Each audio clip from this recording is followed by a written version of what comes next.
your pal, the Dancing Housewife, and welcome to the Dancing Housewife Podcast, where we take a twirl into the world of ballroom from the perspective of those of us juggling careers, families, and maybe even a few aches and pains.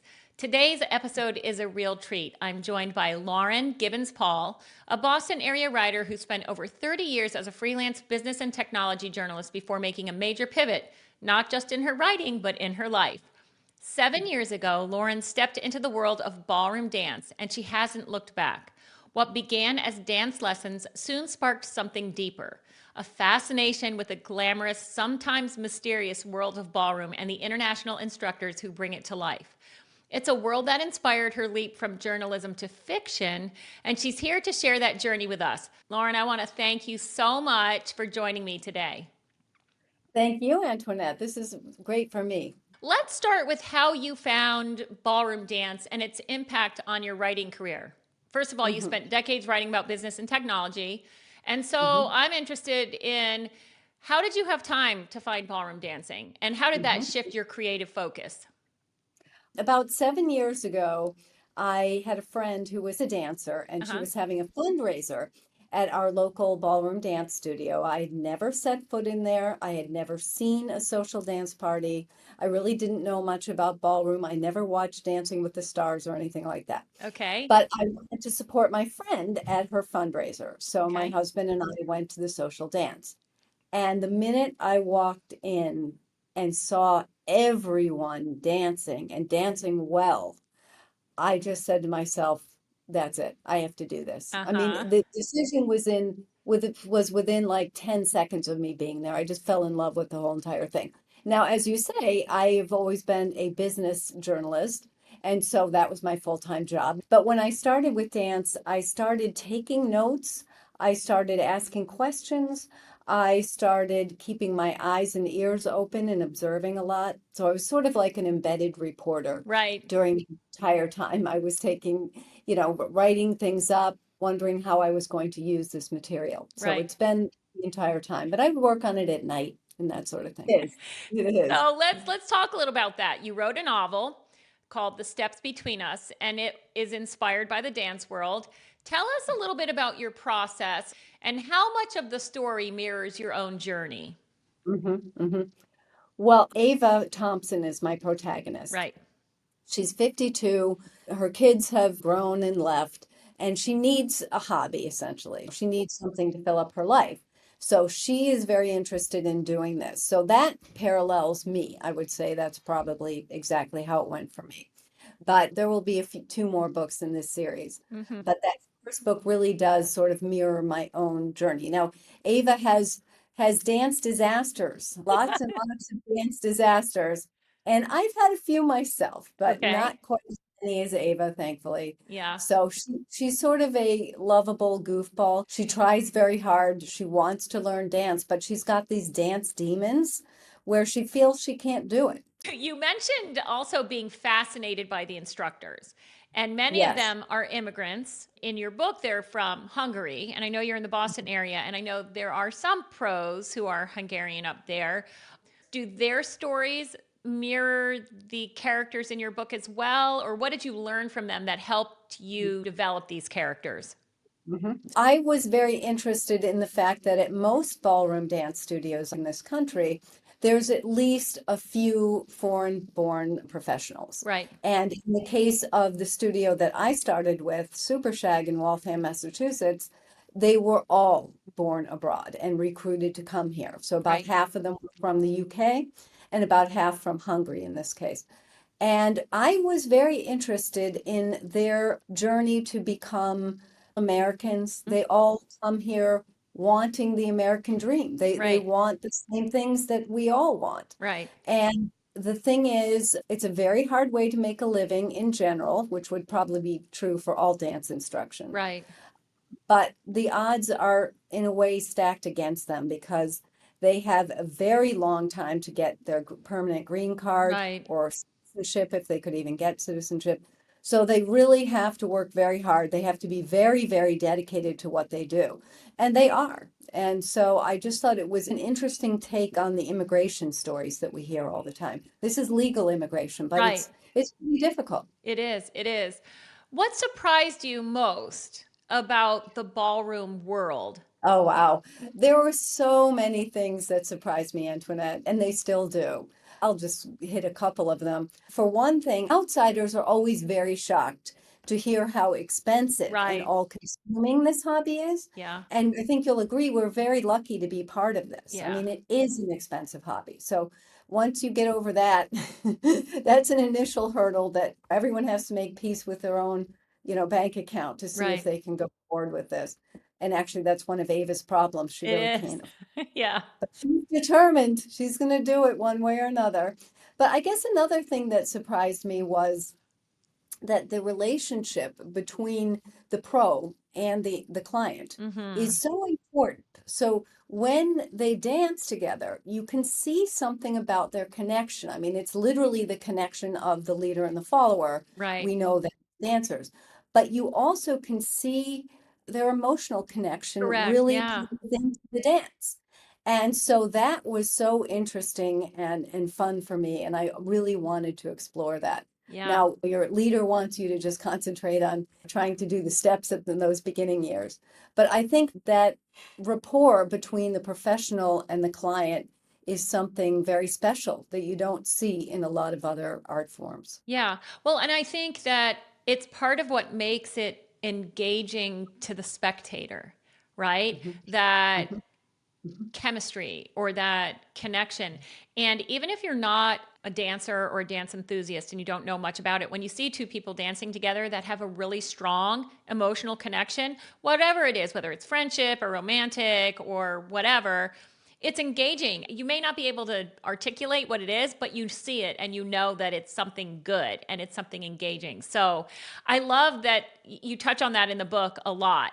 You mhm, also touch a little bit on the relationships between the dancers themselves, like the not necessarily jealousy, but sharing the mhm, pros and mhm. who's sort of Yep. the top girl in the studio or the queen bee. Were you surprised by any of that when you first started dancing? Yes, I would say so. I mean, I could see that it was a very tight community, Right. and the clients are very tight with each other. It's wonderful. I wouldn't change a thing about that. I have some of the best friends I've ever had in my life in my dance studio. Um, but we share an instructor, and so yeah, there's a little jockeying for attention, for Mm-hmm. space, who's doing better, who's he taking to which competition, and that sort of thing. Fortunately, at least what I have seen, it's not toxic. I mean, it's something that is sort of built into the world, it's baked in, people Yeah. know how to handle it. And thank God we're not in high school because I think that Yeah. would Of be course, different. that would be horrible, wouldn't it? Okay. Again, not wanting to spoil the book for anyone who hasn't read it, but your heroine began ballroom dancing around the same time as you did. And she has a history of dance related trauma. And you describe it so well. So that begs the question, did you experience anything similar, or is this just research or observation? So you can sort of see from the emotional impact to my character that it might have a particular resonance for the author, which it does. So in this case, the book is fiction, Right, and people should not get that wrong. But there are certain arcs and plots here that actually do mirror my own experience. So the way I showed up at the studio to be introduced to this world, that right. was exactly the same as Ava and me. And also this question of dance trauma, that definitely the same story for me. So I was fired from ballet when I was a little girl of 6.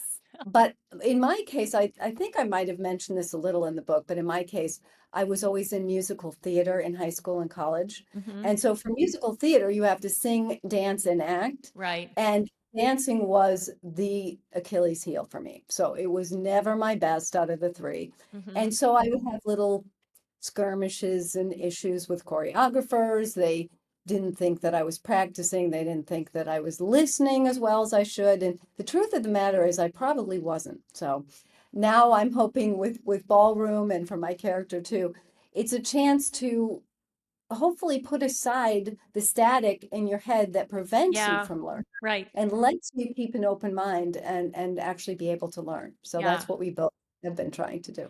I want to talk about Mhm. competitions. They can be a mixed bag, you know. They Mhm. can be exciting for many dancers, big motivators. Like for me, they're very big motivators, but they can also bring up a lot of anxiety and self-doubt, Mhm. particularly if you have a history of that kind of trauma. What's been Mhm. your relationship with competing? Because I know you're a competitive dancer. Mhm. Yeah, it's that has been both a thorn in my side and one of the best parts of it. I told my instructor, if we did not wear sparkly dresses, you would not see me at a competition. That's a motivator for me. I wanted the sparkly dress in my character as well. Ava likes sparkly dresses. Ava's had a lot of disasters at comps, and I've had a few myself. In my early competitions, I was just going into this sort of white state in my head, and I would get Mm-hmm. out on the dance floor and they'd say, okay, your first dance is cha-cha. And I would be like, cha-cha. Hmm, I know I've that's heard so that interesting. before. That's so interesting. What is that? So I was sort of going into this fugue state mentally, which of course is awful. And so I had a rough time for a few years before I did work with a coach, Amber Hader. Yes, yeah. And she sort of settled me down, got me understanding how to stay in my body, Mhm. get away from this outcome-oriented thinking where you get Yeah, to the conference, you're like, well, I'm just gonna get at least first or second in my scholarship this time. So I think it's very natural to think that way, but at least for me, my nervous system can't handle thinking about outcomes that I want and stay in my body for dancing. It's one or the other. right. I don't think you're unique in that. I think that that's pretty common. So, Mhm. again, your protagonist has had a lot of dance mishaps or disasters, as she would put them. And, you know, you say you've had a share of your own. I've also had some, but what I have found is that my perception of the disaster is never what Mhm. other people see. So I think Mhm. sometimes we just work ourselves up in our heads and we Mhm. think that we're just terrible. Is there something that you have, like a go-to anchor or something that you tell yourself that really gets you in that confident state so that you can stay Mhm. focused and avoid the whiteouts? Well, confidence is definitely something that I am still working on, especially in the sphere of showcases and comps. I was getting so upset over not being able to move the needle. See, that's the outcome-oriented thinking that you're not Right. supposed to do. But we're all human. And when the Right. awards come and you're lining up, in the scholarship, that just sends me to pieces. I am not Oh, very resilient whatsoever in that situation. So we decided to try, what do you call it? What's the thing where you're competing against yourself? like when they just give you It's proficiency scores? proficiency. Mm-hmm. Correct. Proficiency. So you are being judged in a party of one. You're not Mm-hmm. competing against anyone else. And it's kind of cool because you can drop into any heat. So we decided we were going to try proficiency to see if that would give my central nervous system a break. Mm-hmm. Let me know if you have any thoughts about proficiency. Amber's not really a fan. I think that it is good if you can do it in successive competitions because it's only really helpful if you can compare your performance so that you can see if you're making progress, to see if your process is working. You need to be able to have your baseline and then compare in successive competitions. So that's my feeling about it on getting those Mhm. scores. So it just depends on how you use it. I don't have strong feelings either way, to be honest. So Amber said that her feeling is, sorry, I'm quoting you, Amber, wherever you are. She said the universe will continue to challenge you for these points of challenge. So, in other words, if I find it difficult or it makes me break down to be at a ballroom dance competition, the universe is going to find a way to serve me that same challenge over and over again until I get over it and master it. Right. So, her feeling was proficiency. She never used this word. This is my interpretation, but I think she viewed it sort of as a crutch, something to lean on Hmm. that would shield you from what you're actually doing there, which is competing. Yeah. I see it So, more as a baby step. I'm a big believer in atomic habits. And so I like baby steps and small action steps that you build and stack on one another. So Mhm. I don't necessarily see it as a crutch unless you don't ever compete again. But then again, this is for fun. At Right. our age, the idea that we're going to be professional dancers, that's in the rear view mirror, right? So if that's what makes you happy and that's how you feel fulfilled, then I think more power to you, you know? But I don't necessarily agree the universe is going to serve you up in another way. This just may be your thing because clearly you have been a performer and it didn't bother Mhm. you in musical theater. So, I know. That's what used to drive me crazy. I can do this in another context. Why yeah, not dance? let's pivot a little bit because one of the core themes in the book is finding your own way. How do you think finding your own way has played a role in your dancing, but also in your writing? So that's so interesting. I've been a writer pretty much since I was a little girl. So that little girl who got fired from ballet was probably even writing about it at the time. I wrote plays and I wrote movies and I wrote little novels. And then I had to make a living, as we all do. And so that's how I switched over to business journalism. But the writing was always there. So that muscle was pretty strong because I built it up over the years. And being a successful professional, I didn't have the worries about writing as I would have with dance, where dance feels so foreign and so threatening and so scary. Writing is just something that I've always done. But it's interesting. One of the themes I was exploring was who belongs in this world? Who has the right to be here? Mm-hmm. And of course, in a basic sense, we all have the right to be there. I mean, if you pay for the lessons, you pay for the comp, you have the right to be there. Right. My character and I have both struggled with, we feel that we need to bring something. We need to Mm. bring something good to the experience. So then we're desperately searching, trying to find something good to bring to the experience. So it puts more pressure. Whereas we really do all have something to add. Everyone has a very unique performance style and a very unique way to relate to other people. And so we all do belong there if we want to be there. Yeah. But it's been quite a journey, I'll say. Yeah.